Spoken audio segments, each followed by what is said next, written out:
Ebbaluwa ya Pawulo omutume ey'olubereberye eri Abakolinso.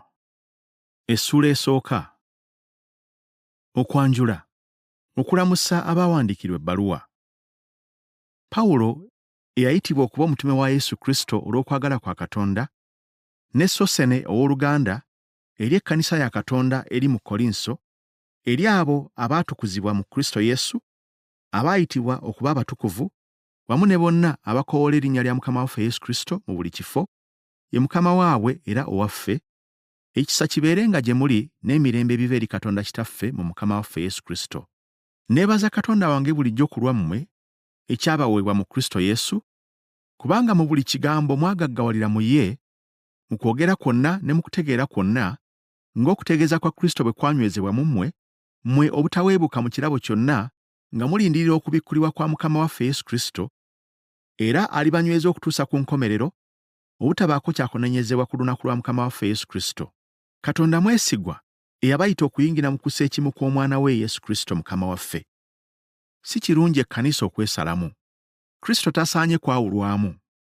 Naye mbeegayirira abooluganda, olw'erinnya lya Mukama waffe Yesu Kristo, mukkiriziganye mwekka na mwekka, okwawukana kulemenga okuba mu mmwe, naye mube n'omutima gumu n'okulowooza kumu. Kubanga nabuulirwa ebifa gye muli baganda bange, abo ab'omu nnyumba ya Kulowe, ng'eriyo ennyombo mu mmwe. Kye njogedde kye kino nti buli muntu mu mmwe ayogera nti, nze ndi wa Pawulo, nange wa Apolo, nange wa Keefa, nange wa Kristo. Kristo ayawuliddwamu? Pawulo yakomererwa ku lwammwe? Oba mwabatizibwa kuyingira mu linnya lya Pawulo? Neebaza Katonda kubanga sibatizanga muntu yenna mu mmwe, wabula Kulisupo ne Gaayo, omuntu yenna alemenga okwogera nga mwabatizibwa okuyingira mu linnya lyange.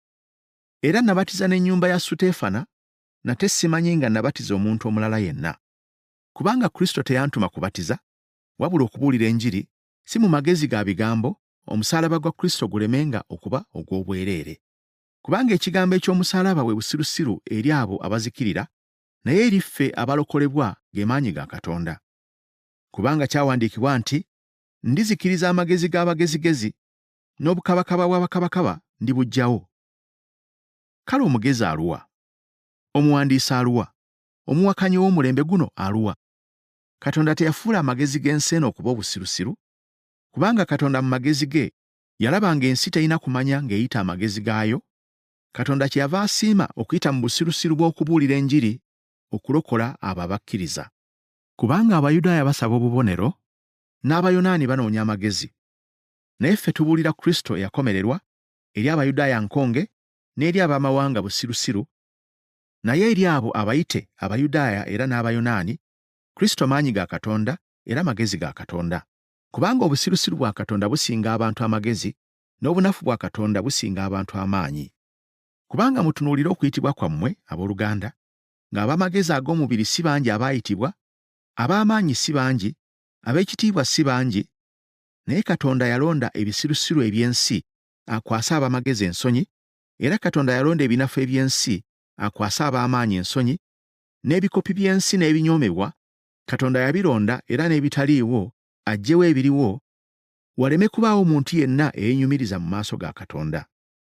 Naye ku bw'oyo mwe muli mu Kristo Yesu, eyafuuka amagezi gye tuli okuva eri Katonda era n'obutuukirivu, n'okutuukirizibwa, n'okununulibwa, nga bwe kyawandiikibwa nti, eyeenyumiriza yeenyumiririzenga mu Mukama.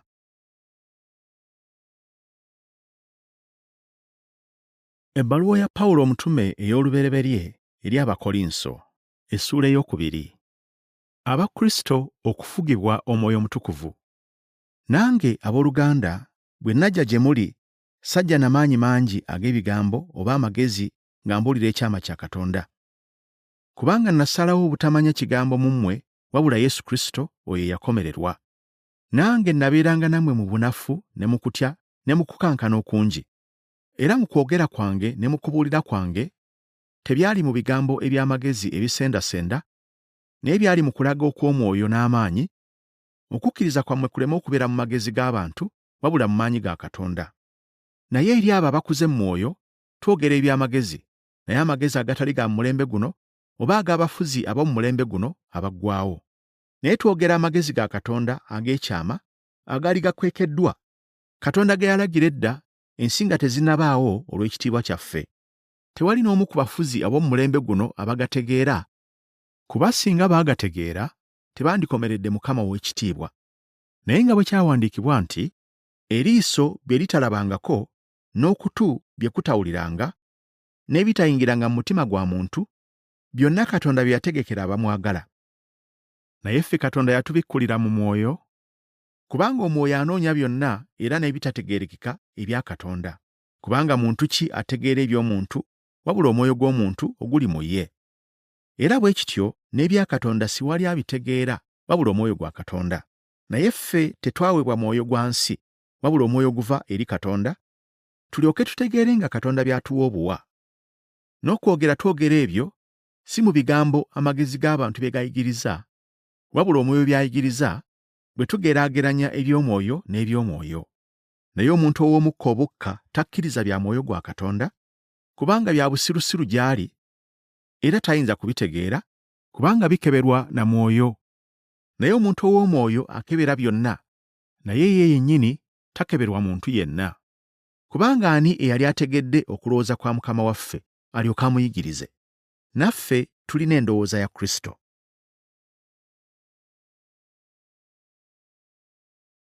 Ebbaluwa ya Pawulo omutume ey'olubereberye eri Abakolinso, essuula ey'okusatu. Abakyali mu by'omubiri tebafugibwa mwoyo. Nange abooluganda saayinza kwogera nammwe ng'ab'omwoyo, naye ng'ab'omubiri, ng'abaana abawere mu Kristo. Nabanywesa mata so si mmere, kubanga mwali temunnagiyinza, naye era ne kaakano temunnagiyinza, kubanga mukyali ba mubiri, kubanga mu mmwe nga bwe mukyalimu obuggya n'okuyomba, temuli ba mubiri era temutambulanga abantu obuntu. Kubanga omuntu bw'ayogera nti, nze ndi wa Pawulo, n'omulala nti, nze ndi wa Apolo, nga temuli bantu buntu. Kale Apolo kye ki? Ne Pawulo kye ki? Baweereza buweereza ababakkirizisa, era buli muntu nga Mukama waffe bwe yamuwa.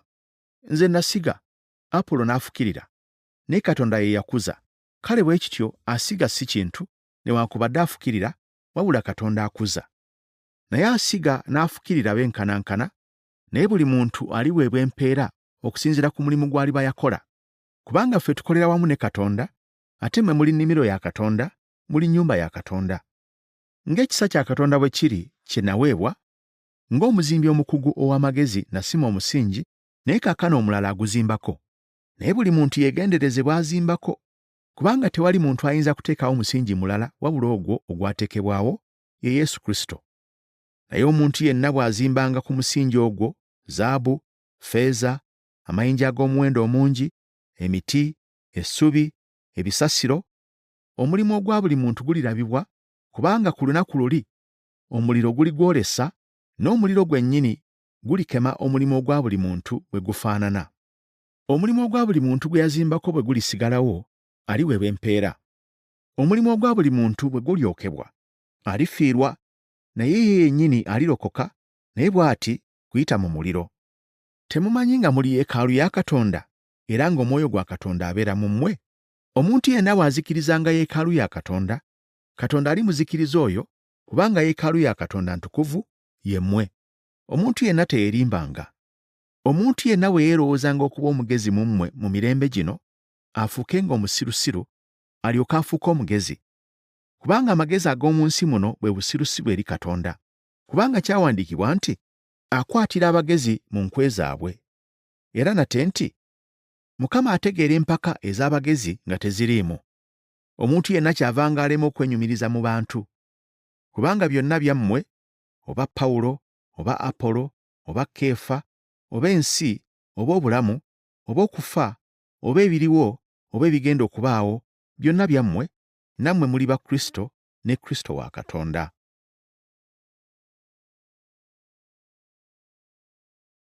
Ebbaluwa ya Pawulo omutume ey'olubereberye eri Abakolinso, essuula ey'okuna. Obutasukkanga ku byawandiikibwa. Omuntu asaanidde atwalenga ng'abaweereza ba Kristo era abawanika b'ebyama bya Katonda. Era kigwanira abawanika okuba ng'abeesigwa. Naye gye ndi ekyo kintu kitono nnyo mmwe okunsalira omusango, oba omuntu yenna, era nange nzekka seesalira musango. Kubanga seemanyiiko kigambo, naye ekyo tekimpeesa butuukirivu, naye ansalira omusango ye Mukama waffe. Kale temusalanga musango gwa kigambo kyonna, ebiro nga tebinnatuuka, okutuusa Mukama waffe lw'alijja, alimulisa ebyakwekebwa eby'omu kizikiza, era alirabisa okuteesa kw'omu mitima, buli muntu n'alyoka aweebwa ettendo lye eri Katonda. Naye ebyo, abooluganda, mbigeredde ku nze ne Apolo ku lwammwe, mulyoke muyigire ku ffe obutasukkanga ku byawandiikibwa, omuntu yenna alemenga okwegulumiza olw'omu okusinga omulala. Kubanga akwawula y'ani? Era olina ki ky'otaaweebwa? Naye okuweebwa obanga waweebwa, kiki ekikwenyumirizisa ng'ataaweebwa? Mumaze okukkuta, mumaze okugaggawala, mwafuga nga bakabaka awatali ffe, era mubeera kufuga nandyagadde, era naffe tulyoke tufugire wamu nammwe. Kubanga ndowooza nga Katonda ffe abatume yatuteeka ku nkomerero ng'abasibe abalindirira okuttibwa, kubanga twafuuka ekyerolerwa eri ensi, eri bamalayika n'eri abantu. Ffe tuli basirusiru ku bwa Kristo, naye mwe muli bagezigezi mu Kristo. Ffe tuli banafu, naye mwe muli b'amaanyi, mwe muli ba kitiibwa. Ffe tuli ba kunyoomebwa, era n'okutuusa ekiseera kino tulumwa enjala era n'ennyonta, era tuba bwereere, era tukubibwa ebikonde, era tetuliiko waffe, era tukola emirimu nga tutegana n'emikono gyaffe, abatuvuma tubasabira omukisa, bwe tuyigganyizibwa tugumiikiriza, bwe tuwaayirizibwa twegayirira, twafuuka ng'ebisasiro eby'ensi, empitambi eza byonna, okutuusa kaakano. Bino sibiwandiika kubaswaza, wabula lwa kubabuulirira ng'abaana bange abaagalwa.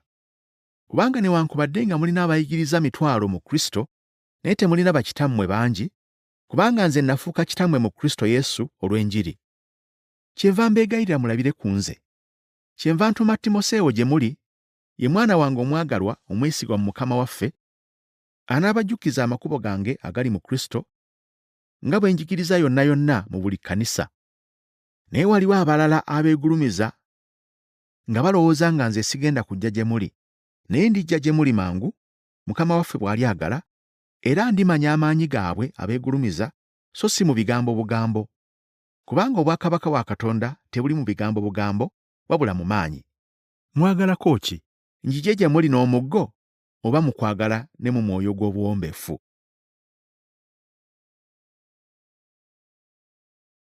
Ebbaluwa ya Pawulo omutume ey'olubereberye eri Abakolinso, essuula ey'okutaano. Abakkiriza okuva mu bibi. Obwenzi tebuteekwa n'akatono kuba mu bakkiriza. Ddala kigambibwa nti mulimu obwenzi mu mmwe, ate obwenzi bwe butyo obutali ne mu baamawanga, omuntu okubeera ne muka kitaawe. Nammwe mwegulumizizza, so temwandinakuwadde bunakuwazi. Oyo eyakola ekikolwa ekyo mumuggye wakati mu mmwe. Newankubadde siri nammwe mu mubiri, ndi nammwe mu mwoyo, mmaze okusalira omusango oyo eyayonoona bw'atyo. Mu linnya lya Mukama waffe Yesu, mwenga mukuŋŋaanye nange ndi nammwe mu mwoyo, n'amaanyi ga Mukama waffe Yesu nga gali nammwe, mumuweeyo omuntu ng'oyo eri Setaani, omubiri guzikirizibwe, omwoyo gulyoke gulokolebwe ku lunaku lwa Mukama waffe Yesu. Okwenyumiriza kwammwe si kulungi. Temumanyi ng'ekizimbulukusa ekitono kizimbulukusa ekitole kyonna? Muggyeemu ekizimbulukusa eky'edda, mulyoke mubeere ekitole ekiggya nga temuliimu kizimbulukusa. Kubanga Kristo ye ndiga ey'okuyitako kwaffe eyattibwa. Kale tufumbe embaga eteriimu kizimbulukusa eky'edda, eky'ettima n'obubi, wabula tulye omugaati ogutaliimu kizimbulukusa, ogw'obwesimbu n'amazima. Nabawandiikira mu bbaluwa yange obutegattanga n'abenzi, so si kwewalira ddala abenzi ab'omu nsi muno, oba abeegombi n'abanyazi, oba abasinza ebifaananyi, kubanga bwe kiba bwe kityo kyandibagwanidde okuva mu nsi. Naye kaakano mbawandiikira obutegattanga naye, omuntu yenna ayitibwa owooluganda bw'abanga mwenzi, oba omwegombi, oba asinza ebifaananyi, oba muvumi, oba mutamiivu, oba munyazi, ali bw'atyo n'okulya temulyanga naye. Kubanga nfaayo ki okusalira omusango abali ebweru? Naye abo ab'omu nnyumba si be musaana okusalira omusango? Naye ab'ebweru Katonda yabasalira omusango. Omubi oyo mumuggye mu mmwe.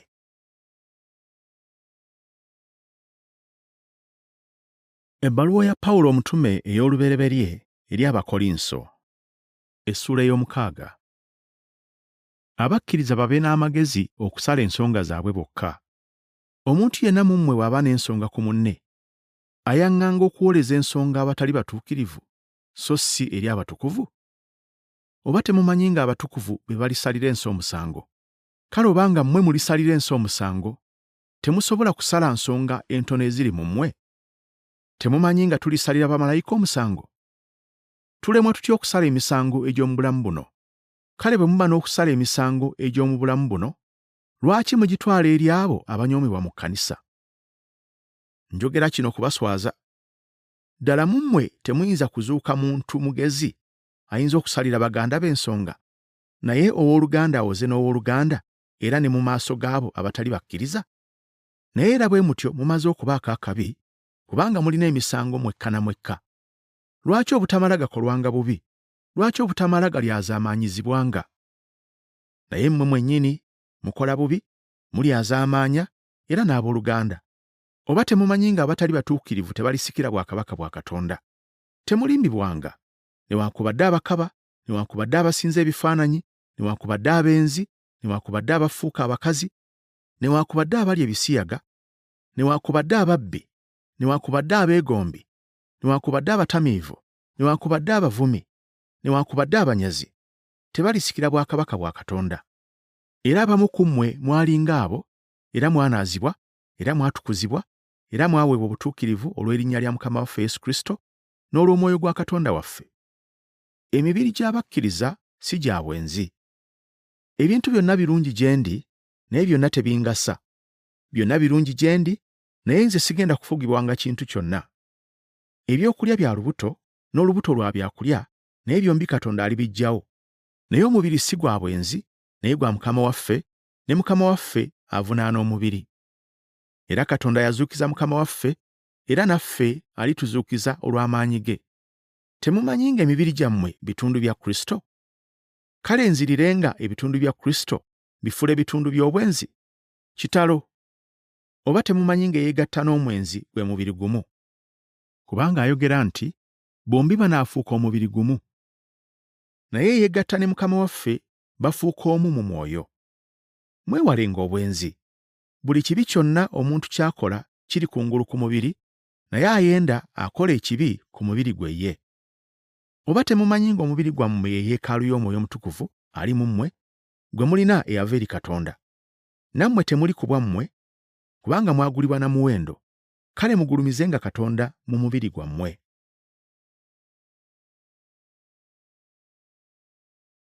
Ebbaluwa ya Pawulo omutume ey'olubereberye eri Abakolinso, essula ey'omusanvu.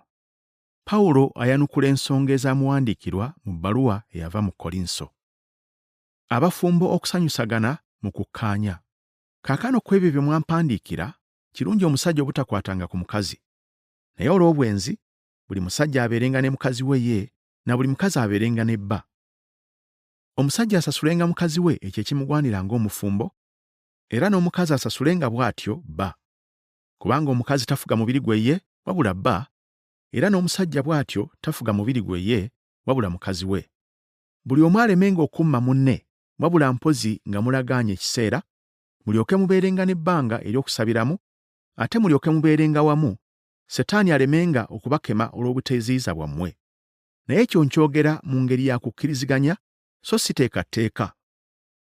Naye nandyagadde abantu bonna okubeeranga nga nze. Naye buli muntu alina ekirabo kye ye ekiva eri Katonda, omulala kino n'omulala kiri. Abafumbo tebasaanye kwawukana. Naye abatannafumbiriganwa ne bannamwandu mbagamba nti, kirungi bo okubeeranga nga nze. Naye obanga tebayinza kweziyiza, bafumbirwenga, kubanga kye kirungi okufumbirwa okusinga okwakanga.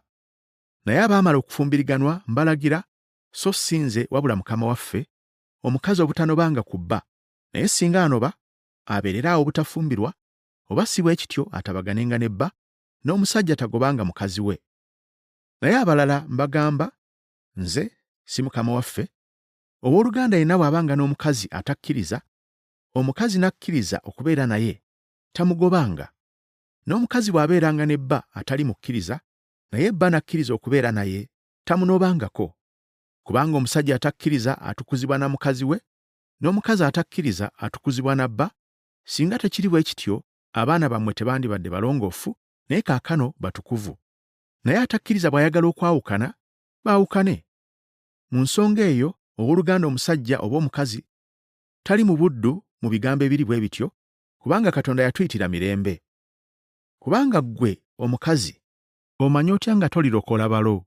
Oba ggwe omusajja omanyi otya nga tolirokola mukazi wo?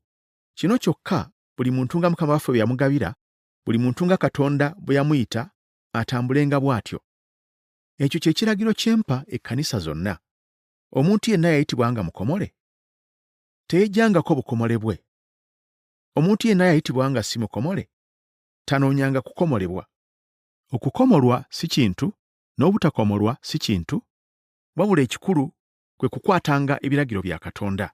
Buli muntu abeerenga mu kuyitibwa kwe yayitirwamu. Wayitibwa ng'oli muddu, tokyeraliikiriranga, naye bwe wabaawo omukisa ogw'okufuna eddembe, gukozese togufiirwa. Kubanga mu Mukama waffe eyayitibwa nga muddu aweebwa Mukama waffe eddembe, bw'atyo eyayitibwa nga wa ddembe afuuka muddu wa Kristo.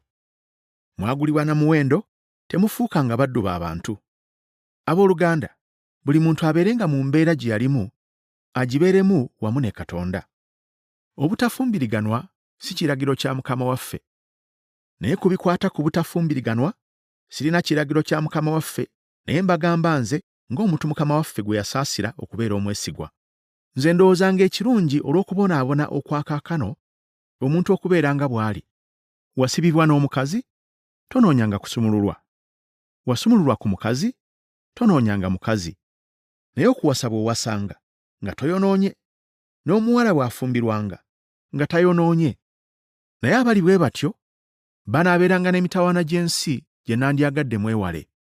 Naye kino kye njogera, abooluganda, nti ebiro biyimpa wadde okuva kaakano abalina abakazi babenga abatalina, era n'abo abakaaba babenga abatakaaba, n'abo abasanyuka babenga abatasanyuka, n'abo abagula babenga abatalina, n'abo abakozesa eby'omu nsi babenga abatabikozesa, kubanga engeri y'omu nsi muno eggwaawo. Naye njagala mwenna obuteeraliikiriranga. Atali mufumbo yeeraliikirira bya Mukama waffe, bw'anaasanyusanga Mukama waffe, naye omufumbo yeeraliikirira bya mu nsi, bw'anaasanyusanga mukazi we. Era waliwo enjawulo ku mufumbo n'omuwala. Atafumbirwa yeeraliikirira bya Mukama waffe, abeerenga mutukuvu omubiri n'omwoyo, naye afumbirwa yeeraliikirira bya mu nsi, bw'anaasanyusanga bba. Njogedde ekyo olw'okubagasa mmwe bennyini, si lwa kubanga kyambika, wabula olw'obulungi, era mulyoke muweerezenga Mukama waffe obutategananga. Naye omusajja bw'alowoozanga nti takole bulungi obutawasa omuwala gw'ayogereza, ate nga tayinza kweziyiza, akolenga nga bw'ayagala, bafumbiriganwe abatayonoonye.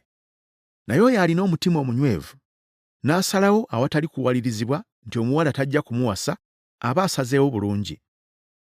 Kale oyo awasa omuwala gw'ayogereza aba akoze bulungi, naye oyo atamuwasa y'aba asinze okukola obulungi. Nnamwandu akyayinza okufumbirwa nate. Omukazi omufumbo asibibwa bba ng'akyali mulamu, naye bba bw'afa, olwo ayinza okufumbirwa omusajja omulala gw'ayagala, kyokka mu Mukama waffe. Naye aba musanyufu okusigala nga bw'ali, nga nze bwe ndowooza, era ndowooza nga nange nina omwoyo gwa Katonda.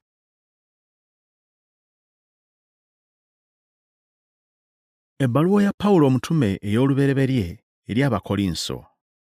Essuula ey'omunaana. Okwekuuma okwesitaza owooluganda omunafu. Naye ku ebyo ebiweebwa eri ebifaananyi, tumanyi nga tulina ffenna okutegeera. Okutegeera kuleeta okwekulumbaza, naye okwagala kuzimba. Omuntu bw'alowoozanga ng'aliko ky'ategedde, aba tannategeera nga bwe kimugwanira okutegeera, naye omuntu bw'ayagala Katonda, amanyibwa Katonda. Kale ku kulyanga ebiweebwa eri ebifaananyi, tumanyi nti ng'ekifaananyi si kintu mu nsi, era nga tewali Katonda mulala wabula omu. Kuba newankubadde nga waliwo abayitibwa bakatonda, oba mu ggulu oba mu nsi, nga bwe waliwo bakatonda abangi n'abaami abangi, naye gye tuli waliwo Katonda omu, Kitaffe, omuva byonna, naffe tuli ku bw'oyo, ne Mukama waffe omu, Yesu Kristo, abeesaawo byonna, era atubeesaawo ffe. Naye okutegeera okwo tekuli mu bantu bonna. Naye abalala, kubanga baamanyira ebifaananyi okutuusa kaakano, balya ekiweereddwa eri ekifaananyi, kubanga omwoyo gwabwe munafu gusigala mu kwonoona. Naye ekyokulya tekitusiimisa eri Katonda, era bwe tutalya tetulina kye tusubwa, era bwe tulya tetulina kye tweyongerako. Naye mwekuumenga eddembe lyammwe lireme okufuuka enkonge eri abanafu. Kubanga omuntu omunafu bw'akulaba ggwe alina okutegeera ng'otudde ku mmere mu ssabo ly'ekifaananyi olya, omwoyo gwe bwe guba omunafu, teguliguma kulya ebiweebwa eri ebifaananyi? Kale owooluganda oyo omunafu, Kristo gwe yafiirira, abula olw'okutegeera kwo. Era bwe kityo, bwe mwonoonanga abooluganda era ne mufumita omwoyo gwabwe bwe guba munafu, nga mwonoona Kristo. Kale obanga ekyokulya kyesittaza muganda wange, siiryenga nnyama emirembe gyonna, nemenga okwesittaza muganda wange.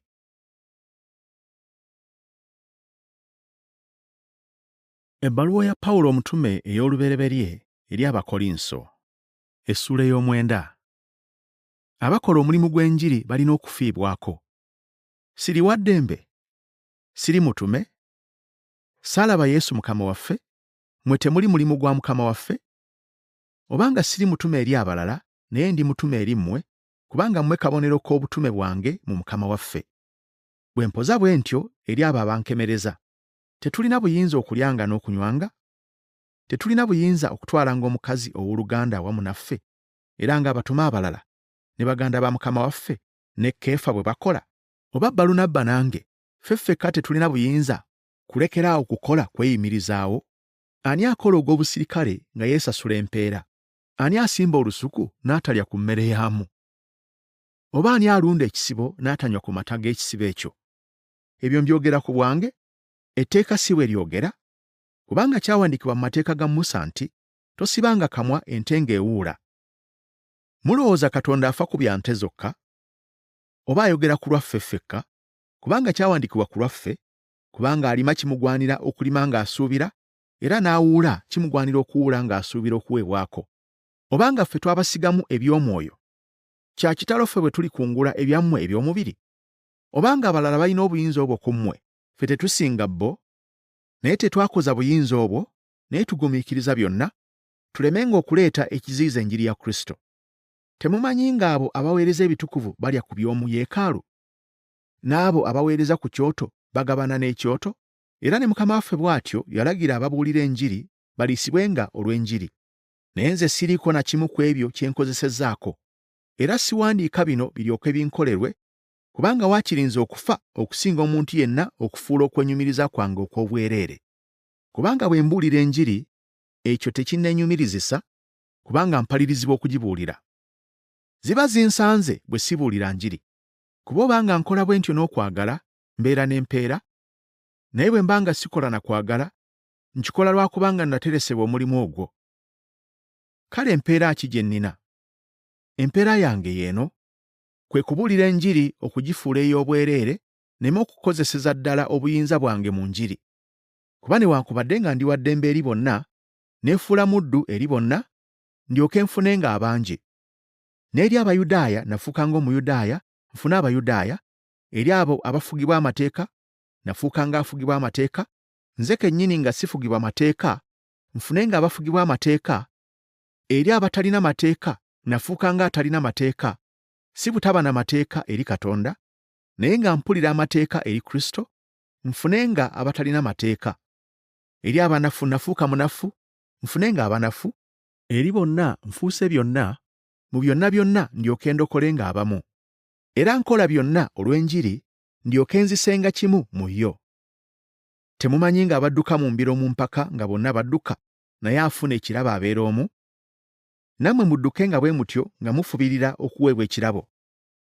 Buli muzannyi assaayo omwoyo okwefuga mu byonna ng'aluubirira okufuna engule eryonooneka, naye ffe tulina etayonooneka.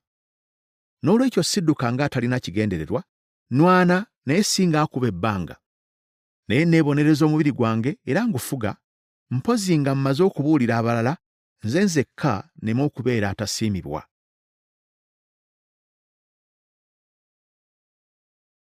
Ebbaluwa ya Pawulo omutume ey'olubereberye, essula y'ekkumi. Tuleme okwegomba okukola ebibi. Kubanga saagala mmwe obutategeera abooluganda, bajjajjaffe bonna bwe baali wansi w'ekire, era bonna bwe baayita mu nnyanja, era bonna bwe baabatizibwa eri Musa mu kire ne mu nnyanja, era bonna ne balyanga emmere emu ey'omwoyo, era bonna ne banywanga ekyokunywa ekimu eky'omwoyo, kubanga baanywanga mu lwazi olw'omwoyo olwabagobereranga, n'olwazi olwo yali Kristo. Naye bangi ku bo Katonda teyabasiima, kubanga baazikirizibwa mu ddungu. Naye ebyo byali byakulabirako gye tuli, tulemenga okwegomba ebibi era nga bo bwe beegomba. So temubanga basinza ba bifaananyi ng'abamu ku bo, nga bwe kyawandiikibwa nti, abantu ne batuula okulya n'okunywa, ne bagolokoka okuzannya. Era tetwendanga ng'abamu ku bo bwe baayenda, ne bafa ku lunaku olumu abantu 2,300. Era tetukemanga Mukama waffe ng'abamu ku bo bwe baakema, emisota egyo ne gibatta. Era temwemulugunyanga ng'abamu ku bo bwe beemulugunya, ne bazikirizibwa omuzikiriza. Naye ebyo byababaako abo okubeera ng'ekyokulabirako, era byawandiikibwa olw'okutulabulanga ffe abatuukiddwako enkomerero z'emirembe. Kale alowooza ng'ayimiridde yeekuumenga aleme okugwa. Tewali kukemebwa okubatuukako okutali kwa bantu, naye Katonda mwesigwa, ataabaganyenga kukemebwa okusinga bwe muyinza, naye awamu n'okukemebwa era anassangawo n'obuddukiro, mulyoke muyinzenga okugumiikiriza. Si kituufu kunywa ku kikompe kya Mukama waffe n'eky'abalubaale. Kale, baganda bange, muddukenga okusinza ebifaananyi. Mbagamba ng'abalina amagezi, mulowooze kye njogera. Ekikompe eky'omukisa kye tusabira omukisa, si kwe kussa ekimu n'omusaayi gwa Kristo? Omugaati gwe tumenyaamenya, si kwe kussa ekimu okw'omubiri gwa Kristo? Kubanga ffe abangi tuli mugaati gumu, omubiri gumu, kubanga ffenna tugabana omugaati gumu. Mulabe Isirayiri ow'omubiri, abalya ssaddaaka tebassa kimu na kyoto? Kale kiki kye ngezaako okutegeeza? Ekiweebwa eri ekifaananyi kintu oba ekifaananyi kintu? Nedda. Kye ntegeeza kye kino nti ab'amawanga bye bawaayo bawa eri baddayimooni so si eri Katonda. Nange saagala mmwe okubeera nga bassa ekimu ne baddayimooni. Temuyinza kunywa ku kikompe kya Mukama waffe ne ku kikompe kya baddayimooni. Era tetuyinza kugabana ku mmeeza ya Mukama waffe ne ku mmeeza ya baddayimooni. Tusaanye okunyiiza Mukama waffe? Ffe tumusinga amaanyi? Byonna birungi, naye ebisaana si byonna. Byonna birungi, naye ebizimba si byonna. Omuntu yenna tanoonyanga bibye yekka, afengayo ne ku bya munne. Buli kye batunda mu katale mukiryanga nga temubuuzza kigambo olw'omwoyo, kubanga ensi ya Mukama waffe n'okujjula kwayo. Omu ku abo abatakkiriza bw'abayitanga, nammwe ne mwagalanga okugenda, ekiteekebwanga mu maaso gammwe mukiryanga nga temubuuzizza kigambo olw'omwoyo. Naye omuntu bw'abagambanga nti kino kyaweereddwayo okubeera ssaddaaka, temukiryanga ku lw'oyo ababuulidde n'olw'omwoyo. Bwe njogera omwoyo, si gugwo ggwe naye gwa mulala, kubanga eddembe lyange lwaki okusalira omusango n'omwoyo gw'omulala. Nze bwe ndya n'okwebaza, kiki ekinvumya olw'ekyo kye neebaza? Kale obanga mulya, obanga munywa, obanga mukola ekigambo kyonna kyonna, mukolenga byonna olw'ekitiibwa kya Katonda. Temuleetanga ekyesittaza eri Abayudaaya, newankubadde eri Abayonaani, newankubadde eri ekkanisa ya Katonda. Era nga nange bwe ntyo ngezaako okusanyusa bonna mu byonna, nga sinoonya magoba gange nze, wabula ag'abangi, balyoke balokoke.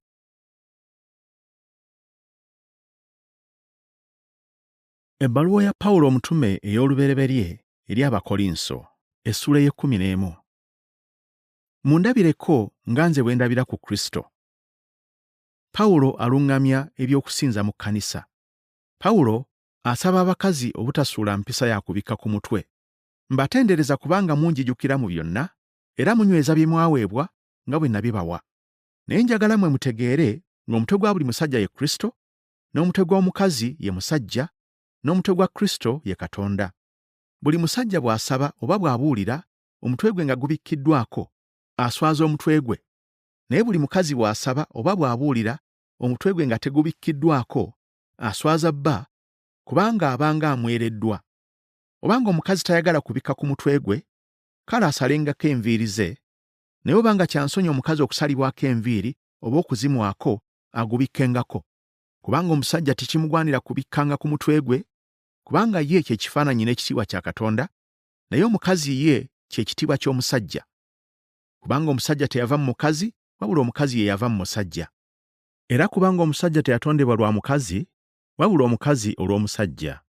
Kyekiva kigwanira omukazi okubangako akabonero ak'okufugibwa ku mutwe gwe olw'abamalayika.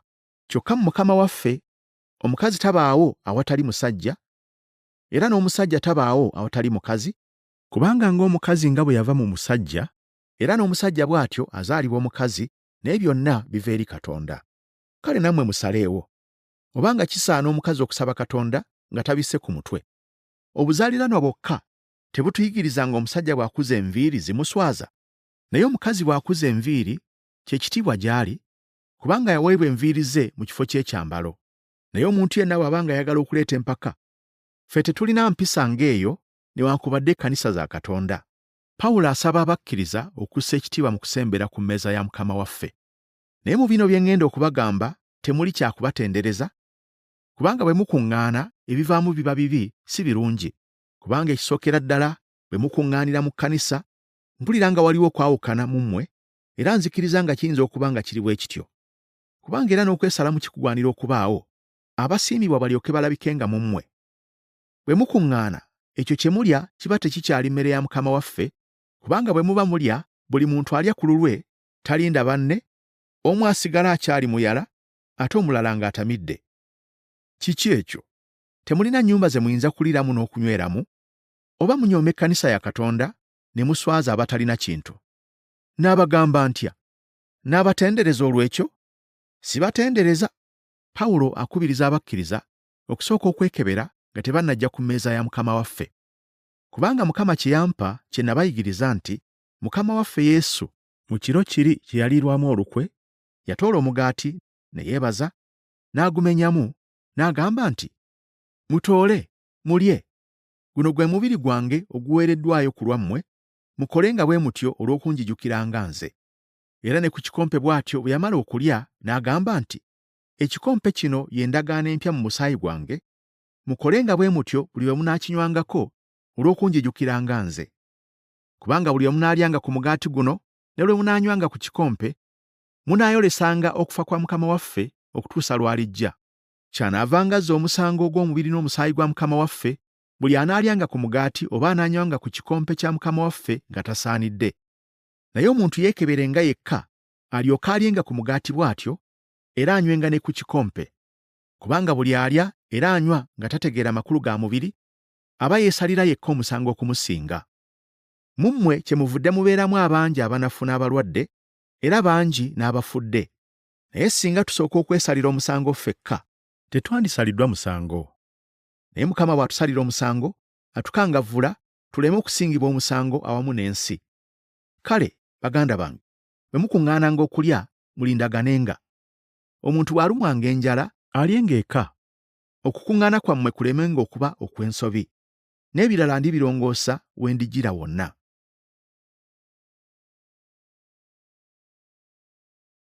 Ebbaluwa ya Pawulo omutume ey'olubereberye eri Abakolinso, essula y'e12.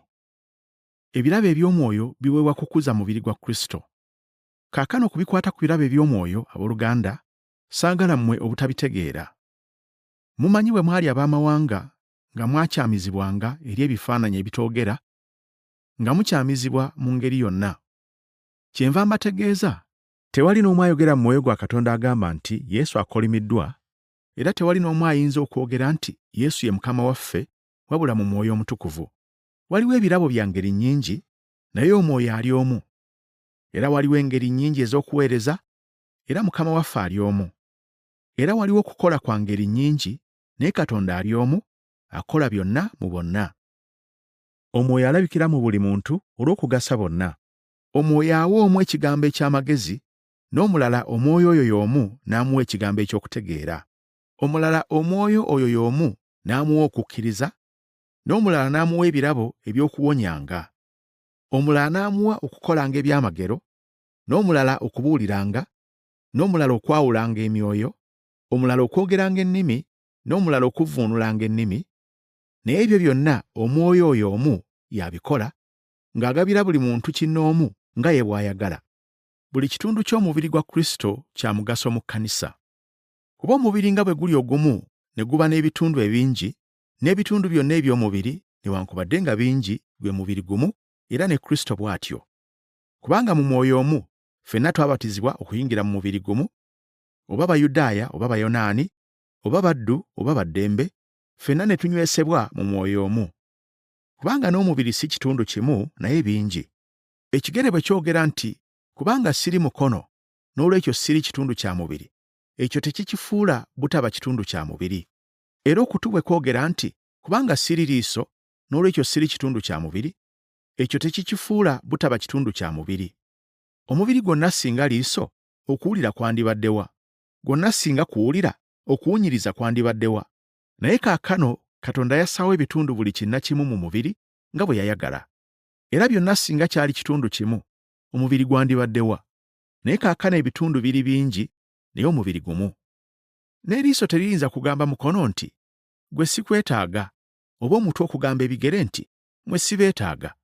Naye ekisinga ennyo, ebitundu bino eby'omubiri ebirowoozebwa okubeera ebinafu byetaagibwa, n'ebyo eby'oku mubiri bye tulowooza obutaba na kitiibwa nnyo, bye twambaza ekitiibwa ekisinga obungi, n'ebitundu byaffe ebitali birungi bye tusinga okulabirira, naye ebitundu byaffe ebisinga obulungi kye biteetaaga. Bw'atyo Katonda bwe yakola omubiri, ebitundu ebyandibadde biragajjalirwa n'abiwa ekitiibwa ekisinga obungi, walemenga okubeera okwawula mu mubiri, naye ebitundu byambaganenga bumu byokka na byokka. Era ekitundu ekimu bwe kibonaabona, ebitundu byonna bibonaabonera wamu nakyo, oba ekitundu ekimu bwe kigulumizibwa, ebitundu byonna bisanyukira wamu nakyo. Naye mmwe muli mubiri gwa Kristo, n'ebitundu byagwo buli muntu. Abakkiriza baweebwa ebirabo by'omwoyo bya njawulo. Era Katonda yassaawo mu kkanisa okusooka batume, abookubiri bannabbi, abookusatu bayigiriza, ne kuddako abakola ebyamagero, ne kuddako abalina ebirabo eby'okuwonyanga, abayambi, abafuga, aboogezi b'ennimi. Bonna batume, bonna bannabbi, bonna bayigiriza, bonna bakola ebyamagero, bonna balina ebirabo eby'okuwonyanga, bonna boogera ennimi, bonna bavuunula. Naye mwegombenga ebirabo ebisinga obukulu, era kambalage ekkubo erisinga ennyo obulungi.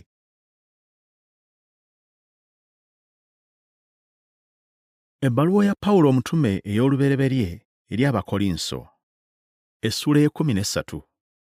Okwagala kukulu nnyo eri abakkiriza.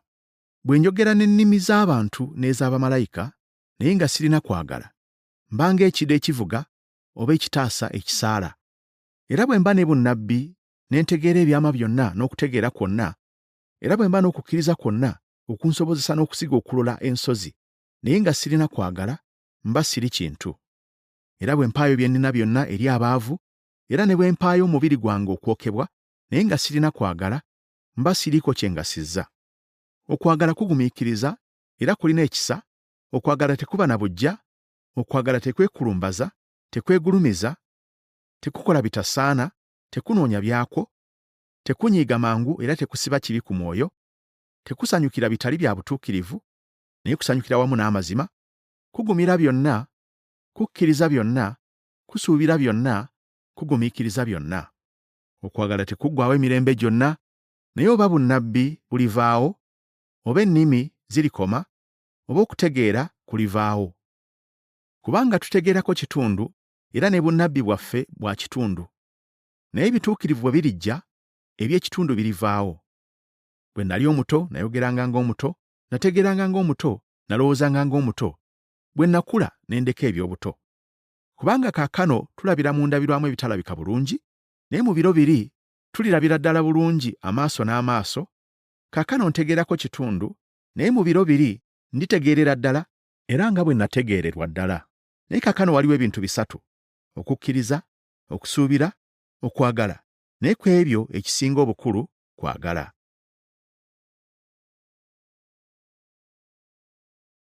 Ebbaluwa ya Pawulo omutume ey'olubereberye eri Abakolinso, essula y'ekkumi-n'ennya. Okubuulira kusingako okwogera mu nnimi. Mugobererenga okwagala era mwegombenga ebirabo eby'omwoyo, n'okusingira ddala eky'okutegeeza eby'obunnabbi. Kubanga ayogera mu nnimi tayogera na bantu, kubanga tewali ategeera by'ayogera, naye aba ayogera bya mu mwoyo. Naye y'ategeeza eby'obunnabbi atuusa ku bantu ebibazimba, ebibawa amaanyi era ebibagumya. Ayogera ennimi aba yeezimba yekka, naye ategeeza eby'obunnabbi azimba ekkanisa. Kale njagala mwenna mwogere mu nnimi, naye kisingira ddala mutegeeze eby'obunnabbi, kubanga ategeeza eby'obunnabbi y'asinga obukulu ayogera mu nnimi, okuggyako nga waliwo avvuunula, ekkanisa eryoka ezimbibwe. Ennimi ezitategeerekeka tezizimba bakkiriza mu kkanisa. Naye kaakano, abooluganda, bwe ndijja gye muli ne njogera mu nnimi, ndibagasa ntya? Okuggyako nga mbaleetera ebyo ebimbikkuliddwa bye mmanyi, oba bunnabbi oba kuyigiriza. Era n'ebivuga ebitalina bulamu, ng'endere oba ennanga, bwe bitavuga mu maloboozi agategeerekeka, omuntu ategeera atya oluyimba olufuuyibwa oba olukubibwa? Era singa eŋŋombe tevuga mu ddoboozi litegeerekeka, ani alyeteekerateekera okulwana? Bwe kityo ne ku mmwe bwe kiri. Singa omuntu ayogera mu nnimi ebitategeerekeka, oli ayinza atya okutegeera ekyogeddwa? Aba ayogeredde mu bbanga. Weewaawo waliwo mu nsi ennimi nnyingi, era tewali lutalina makulu. Naye bwe simanye makulu ga lulimi mba mugwira eri ayogera, naye bw'atyo gye ndi. Bwe mutyo nammwe, kubanga mwogera eby'omwoyo, mufubenga nnyo okubeera mu bizimba ekkanisa. Kale ayogera mu lulimi asaba okufuna amaanyi agaluvuunula. Kubanga bwe nsaba mu lulimi, omwoyo gwange gusaba, naye amagezi gange tegabala bibala. Kale kiki kye mba nkola? Nnaasabanga n'omwoyo era nnaasabanga n'amagezi, nnaayimbanga n'omwoyo era nnaayimbanga n'amagezi. Kubanga bw'osaba omukisa mu mwoyo, oyo atategedde ky'ogamba anaddamu atya nti amiina olw'okwebaza kwo bw'atategeera by'oyogedde. Kubanga gw'oyinza okuba nga weebazizza bulungi, naye omuntu omulala nga tazimbiddwa. Neebaza Katonda kubanga njogera ennimi okubasinga mwenna, naye mu kkanisa njagala waakiri njogera ebigambo bitono n'amagezi gange nga njigiriza okusinga ebigambo omutwalo mu lulimi olutategeerekeka. Ennimi okukozesebwa mu kkanisa nga waliwo avvuunula olulimi. Abooluganda, temubanga baana bato mu kulowooza. Mube bato mu bubi, naye mu kulowooza mube bakulu. Kyawandiikibwa mu mateeka nti, ndyogera n'abantu bano mu bantu ab'ennimi endala ne mu mimwa gya bannamawanga, era newaakubadde bwe kityo tebalimpulira bw'ayogera Mukama. N'olwekyo ennimi kyeziva zibeera akabonero, si eri abo abakkiriza, wabula eri abatakkiriza, naye okutegeeza obunnabbi kw'abo abakkiriza.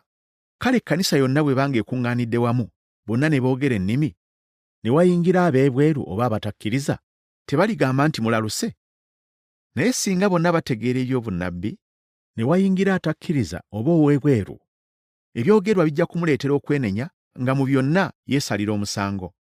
Ebyama eby'omutima gwe bibikkulwe, alyoke avunname ku ttaka asinze Katonda ng'ayogera nga Katonda bw'ali mu mmwe ddala. Kale kiri kiki abooluganda? Bwe mukuŋŋaana, buli muntu alina oluyimba, alina okuyigiriza, alina ekimubikkuliddwa, alina olulimi, alina okutegeeza, byonna bikolebwenga olw'okuzimba. Singa wabaawo omuntu ayogera mu nnimi, boogerenga babiri oba obutasukka basatu, naye mu mpalo, era omu avvuunulenga, naye obanga tewali avvuunula, asirikenga mu kkanisa, ayogererenga mu mmeeme ye ne Katonda. Ne bannabbi boogerenga babiri oba basatu, ng'abalala bafumiitiriza ku ebyo ebyogerwa. Naye singa omu ku batudde abikkulirwa ekigambo, eyasoose asirikenga. Kubanga mwenna muyinza okubuuliranga kinnoomu, bonna bayigenga, era bonna basanyusibwenga, n'emyoyo gya bannabbi gifugibwa bannabbi. Kubanga Katonda si wa luyoogaano, naye wa mirembe, nga bwe kiri mu kkanisa ez'abatukuvu zonna. Pawulo akubiriza abakazi okugondera amateeka g'empisa zaabwe mu kkanisa. Abakazi basirikenga mu kkanisa, kubanga tebakkirizibwa kwogera, naye bafugibwenga, era ng'amateeka bwe googera. Era bwe baba baagala okuyiga ekigambo, babuulizenga babbaabwe eka. Kubanga kya nsonyi omukazi okwogeranga mu kkanisa. Kiki? Ekigambo kya Katonda kyatandikira mu mmwe oba kyatuuka eri mmwe mwekka? Omuntu yenna bwe yeerowoozanga okuba nnabbi oba wa mwoyo, ategeere nga bye mbawandiikira nga kye kiragiro kya Mukama waffe. Naye omuntu yenna bw'atategeera, aleme okutegeera. Kale abooluganda, mwegombenga okutegeeza eby'obunnabbi, era temuziyizanga kwogeranga mu nnimi, naye byonna bikolebwenga nga bwe kisaana era mu mpisa ennungi.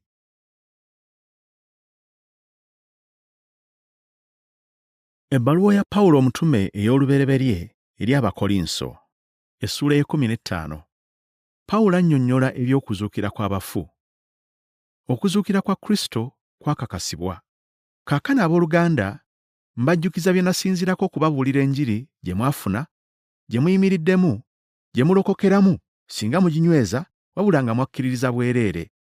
Kubanga nabategeeza ekigambo ekikulu ennyo nange kye naweebwa, nga Kristo yafa olw'ebibi byaffe, ng'ebyawandiikibwa bye bigamba, nga yaziikibwa, nga yazuukizibwa ku lunaku olwokusatu, ng'ebyawandiikibwa bye bigamba, era nga yalabikira Keefa, n'alyoka alabikira 12, n'alyoka alabikira abooluganda abasukka mu 500 omulundi gumu, era bangi ku bo abakyali abalamu newankubadde ng'abamu baafa. Olwo n'alyoka alabikira Yakobo, ate n'alyoka alabikira abatume bonna. Oluvannyuma lwa bonna n'alabikira nange ng'omwana omusowole. Kubanga nze ndi muto mu batume, atasaanira kuyitibwa mutume, kubanga nayiganyanga ekkanisa ya Katonda. Naye olw'ekisa kya Katonda bwe ndi, n'ekisa kye ekyali gye ndi tekyali kya bwereere. Kubanga nakolanga emirimu mingi okusinga bonna, naye si nze wabula ekisa kya Katonda ekyali nange. Kale oba nze oba bo, bwe tutyo bwe tubuulira, era bwe mutyo bwe mwakkiriza. Naye Kristo bw'abuulirwa nga yazuukizibwa mu bafu, ate lwaki abamu mu mmwe bagamba nti tewali kuzuukira kw'abafu?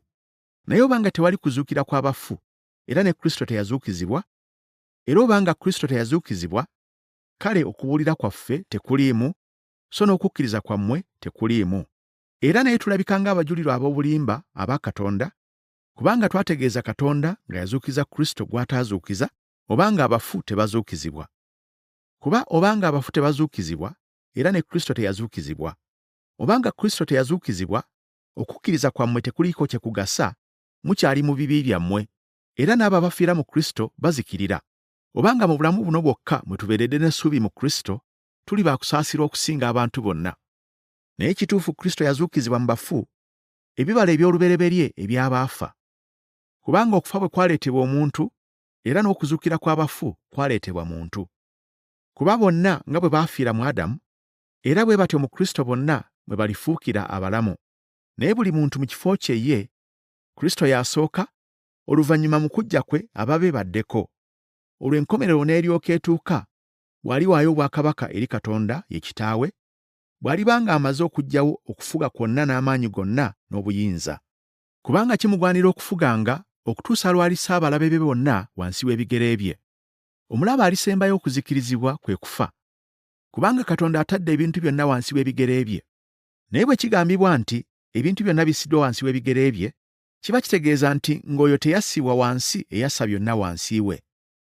Naye byonna bwe birimala okussibwa wansi we, era n'omwana yennyini n'alyoka assibwa wansi w'oyo eyassa byonna wansi we, Katonda alyoka abeerenga byonna mu byonna. Kubanga balikola batya ababatizibwa ku lw'abafu? Obanga abafu tebazuukizibwa ddala, kiki ekibabatizisa ku lw'abo? Naffe lwaki okubeera mu kabi buli kaseera? Abooluganda, mpakanya okwenyumiriza kwe nnina mu mmwe ndi nako mu Kristo Yesu Mukama wange, nange nfa buli lunaku. Obanga nalwana n'ensolo mu Efeso ng'omuntu obuntu, ngasibwa ntya? Obanga abafu tebazuukizibwa, tulye, tunywe, kubanga tufa enkya. Temulimbibwanga. Emikwano emibi gyonoona empisa ennungi. Muddeemu amagezi. Temuddamu kwonoona, kubanga abalala tebamanyi Katonda, njogedde kubakwasa nsonyi. Omubiri gw'okuzuukira gwa kitiibwa kirala. Naye omuntu ayinza okubuuza nti, abafa bazuukizibwa batya? Era mubiri ki gwe bajja nagwo? Musirusiru ggwe.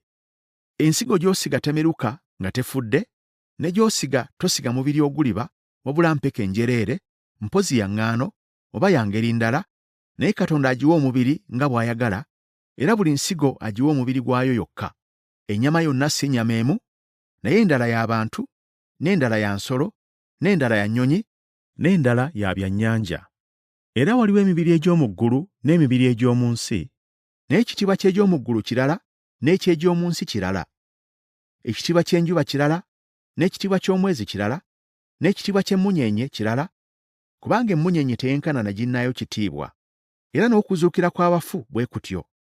Gusigibwa mu kuvunda, guzuukizibwa mu butavunda. Gusigibwa awatali kitiibwa, guzuukizibwa mu kitiibwa. Gusigibwa mu bunafu, guzuukizibwa mu maanyi. Gusigibwa nga mubiri gwa mukka, guzuukizibwa mubiri gwa mwoyo. Obanga waliwo mubiri gw'omukka, era waliwo n'ogw'omwoyo. Era bwe kityo kyawandiikibwa nti, Omuntu ow'olubereberye Adamu yafuuka mukka mulamu. Adamu ow'oluvannyuma yafuuka omwoyo oguleeta obulamu. Naye eky'omwoyo tekisooka, wabula eky'omukka oluvannyuma kya mwoyo.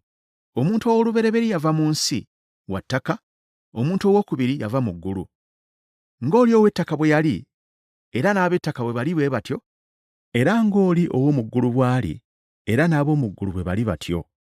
Era nga bwe twatwala ekifaananyi ky'oli ow'ettaka, era tulitwala n'ekifaananyi ky'oli ow'omu ggulu. Waliwo abatalifa wabula okufuusibwa obufuusibwa. Naye kino kye ŋŋamba abooluganda, ng'omubiri n'omusaayi tebiyinza kusikira bwakabaka bwa Katonda, so okuvunda tekusikira butavunda. Laba, ka mbabuulire ekyama.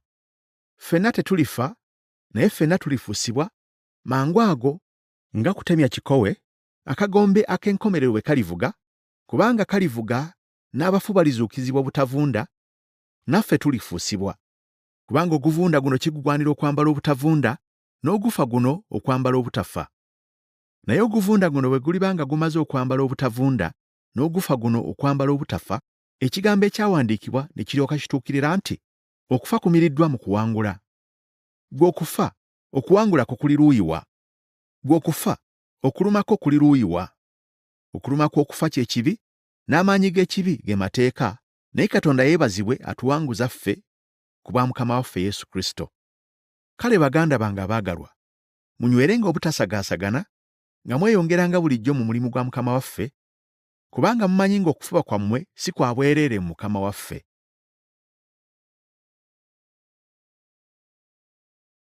Ebbaluwa ya Pawulo omutume ey'olubereberye eri Abakolinso, essuula y'Okumaliriza. Okumaliriza. Pawulo akubiriza okuyamba ekkanisa mu Yerusaalemi. Ku bikwata ku kukuŋŋaanyiza ebintu abatukuvu, nga bwe nalagira ekkanisa z'e Galatiya, nammwe mukolenga bwe mutyo. Ku lunaku olusooka mu Ssabbiiti, buli muntu mu mmwe abeeko ky'atereka ewuwe ng'asinziira ku busobozi bwe, ebintu bireme okukuŋŋaanyizibwa lwe ndijja. Era bwe ndituuka, be mulisiima be ndiwa ebbaluwa, ne mbatuma okutwala ekisa kyammwe mu Yerusaalemi. Era bwe kirirabika nga kiryetaagisa nange okugenda, baligenda nange. Ngenda kujja gye muli bwe ndiba nga mmaze okuyita mu Makedooni, kubanga ngenda kuyita mu Makedooni. Oboolyawo ndibeera nammwe, oba n'okumala ndimalayo nammwe ebiseera eby'obutiti byonna, mwe mulyoke munsibirire gye ndigenda yonna. Kubanga saagala kulaba nga mpita buyisi, naye nsuubira okumala nammwe ekiseera ekiwerako, Mukama waffe bw'alikikkiriza. Naye nja kusigala mu Efeso okutuusa ku Pentekoote, kubanga olujja olunene era olw'emirimu emingi lunziguliddwawo, era n'abalabe bangi. Naye Timoseewo bw'alijja, mulabe nga mumuyamba, abeere nammwe awatali kutya, kubanga naye akola omulimu gwa Mukama waffe era nga nze. Kale omuntu yenna tamunyoomanga. Naye mumusibirire n'emirembe, ajje gye ndi, kubanga nsuubira okumulaba awamu n'abooluganda. Naye ku bya Apolo ow'oluganda, namwegayirira nnyo okujja gye muli awamu n'abooluganda, n'atayagalira ddala kujja mu kiseera kino, naye alijja bw'alifuna ebbanga. Mutunulenga, munywerenga mu kukkiriza, mubeerenga bazira, b'amaanyi. Byonna bye mukola bikolebwenga mu kwagala. Naye mbeegayirira abooluganda, mumanyi ennyumba ya Sitefana be baasooka okukkiriza mu Akaya, era nga beeteeseteese okuweereza abatukuvu, nammwe muwulirenga abalinga abo, na buli muntu afuba okukolera awamu naffe. Era nsanyukira okujja kwa Sutefana ne Folutunaato ne Akayiko, kubanga ebyabula ku mmwe baabituukiriza. Kubanga baawummuza omwoyo gwange n'ogwammwe, kale mukkirizenga abalinga abo. Okulamusa. Ekkanisa ez'omu Asiya zibalamusizza. Akulo ne Pulisika babalamusizza nnyo mu Mukama waffe, n'ekkanisa eri mu nnyumba yaabwe. Abooluganda bonna babalamusizza. Mulamusagane n'okunywegera okutukuvu. Nze Pawulo mpandiise okulamusa kuno n'omukono gwange. Omuntu yenna bw'atayagalanga Mukama waffe akolimirwenga. Mukama waffe ajja. Ekisa kya Mukama waffe Yesu Kristo kibeerenga nammwe. Okwagala kwange kubeerenga nammwe mwenna mu Kristo Yesu. Amiina.